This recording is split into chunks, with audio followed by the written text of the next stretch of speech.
Do you remember when shooting games used to get your blood pumping and your nuts tingling? We used to shoot demons in the face with a shoddy too hottie and storm the beaches of Normandy. We didn't have to watch Live Leak because we played Live Leak every day after school. See, we had Wolfenstein, GoldenEye, and Doom just to name a few.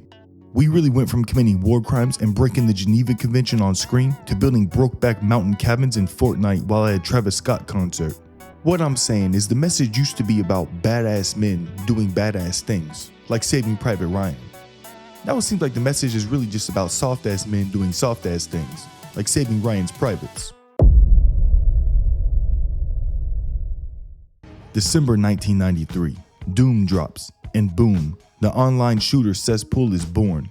First big successful online shooter, and it was so manly, gory, and badass that religious groups and soccer moms started calling it a murder simulator.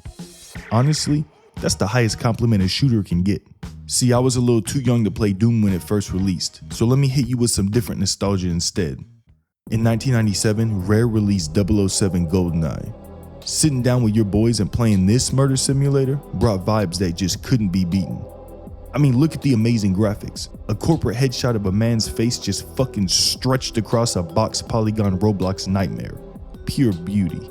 Speaking of beauty, have you ever wanted to see a motherfucker's head explode like he was chewing grenade bubblegum?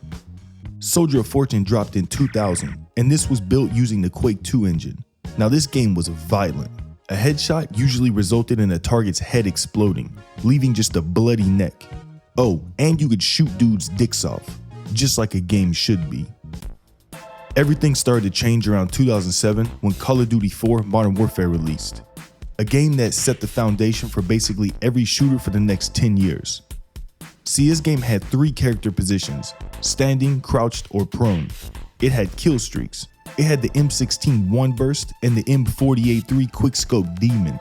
COD 4 completely revolutionized shooters and had a fucking stranglehold on the industry. So every company started emulating what COD did. Games started to become Call of Duty clones, just like how every game these days is a Souls-like. Well, here's the problem. See, gamers grow tired of playing the same thing over and over and over. I don't need every game to have Souls-like mechanics, just like I don't need every shooter to have kill streaks. Sometimes I just want to hit a motherfucker with a shoddy too hottie to his body. But the more mainstream these shooters became, the more eyes they had on them, which means more Karens wanted to yap their dumbass opinions to anyone who'd actually listen. So each game started becoming more and more watered down as time went on. A headshot that would once turn someone's skull into pink mist became a small dot of blood and maybe a little hilarious ragdoll physics.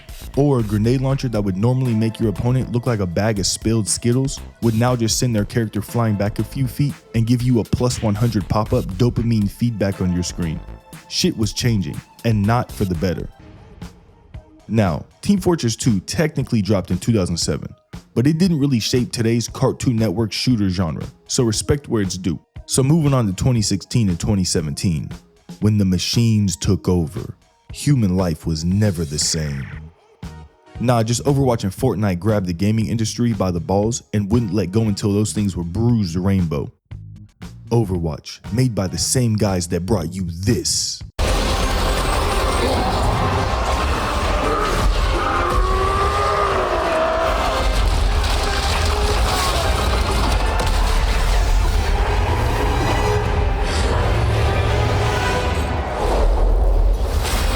And this.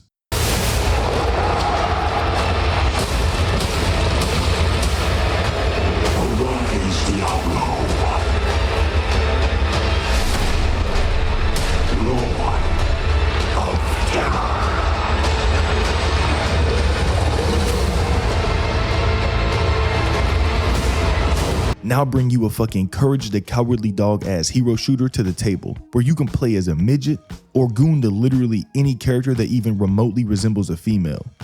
Then we have Fortnite. Not Save the World mode. Nobody gave a shit about that.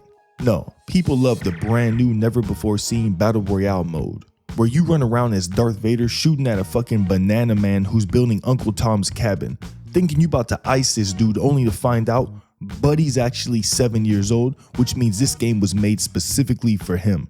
So he fucking teleports on top of you and one pumps you, bro. And the worst part, no blood. Why is everything cartoon? Why is Chun-Li teabagging me as I'm killed over in pain? Fuck this game. See, this Toontown ass game aesthetic became the norm because parents saw the bright colors and cartoon characters and got one shot by nostalgia.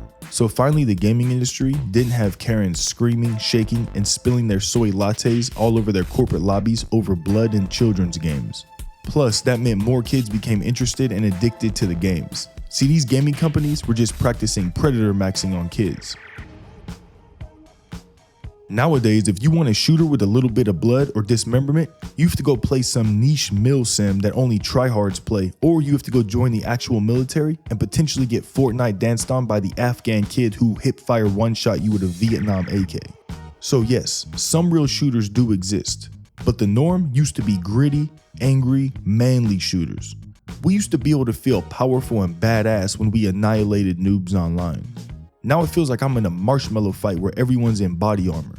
Shit's just too safe. And at the end of the day, these games are about shooting people with very dangerous weapons designed to kill. In the world where our youth can see real death every day online, I just think it's absurd that we're too pansy to see a little animated blood. Shooters didn't die. See, they're bigger than ever. But the spirit of shooters, yeah, that got left behind with CRTVs and backyard tackle football. We used to be a country where kids would break an arm, get a concussion, or get hit by a car and just walk it off. Now we sit on Twitter threatening to cancel people if they offend us. And you can see that softness baked right into our most violent video game genre. A place where you're supposed to be a warlord, but instead you're running around in the damn Nicki Minaj skin. Now if you enjoyed this video, then subscribe because next time I'm gonna be covering how min-maxing and streaming ruined competitive gaming. Yo, Call of Duty teabag that like button to tell YouTube I don't suck at this. But listen, with that, stay safe out there, and I'm gonna see y'all next time.